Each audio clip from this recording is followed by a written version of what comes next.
Most programs give you the ability to undo your last action or actions, which is great for fixing mistakes or trying something different. And in most programs, the keyboard shortcut for undoing an action is Command Z or Control Z on a PC.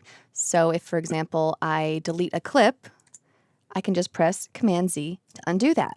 But what if I wanted to go back to a point 5 minutes ago or 30 minutes ago? Well, fortunately, Premiere Pro makes this relatively easy by using the History panel. Now, just so you know, you don't have any specific exercise files for this movie because each individual user has his or her own unique activity within the History panel. So just follow along with your own History panel, although it will look different than mine. So I'm going to come over to my project pane and scroll all the way over to the right and click on History.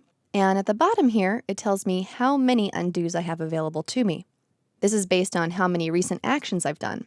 If I've recently opened the project, this number will reset. So accessing your History panel is only as good as the session you've most recently been working in. Now, in the History panel, I can see my most recent edits. This one's the most recent. This was the delete that I just did. And the one at the very top is the first action that I did within this session.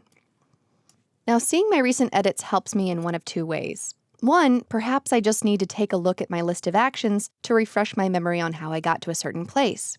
And two, and probably much more likely, is that I actually need to step back in time because something I tried out didn't really work out very well. Maybe I messed things up and got things out of sync, or maybe I just liked the edit the way it was before I tried a bunch of stuff. So all I need to do is simply select the point in time before I made my mistake. So in our case, I recently tried shortening this, and I really don't like what I did. So I'm going to go back up to beyond these trims, beyond these lift and overwrites, up to about right here. And watch the timeline when I click on this. So you notice that it got longer. Also, several pieces of B-roll rejoined the sequence, and a couple of other trims and other changes happened as well.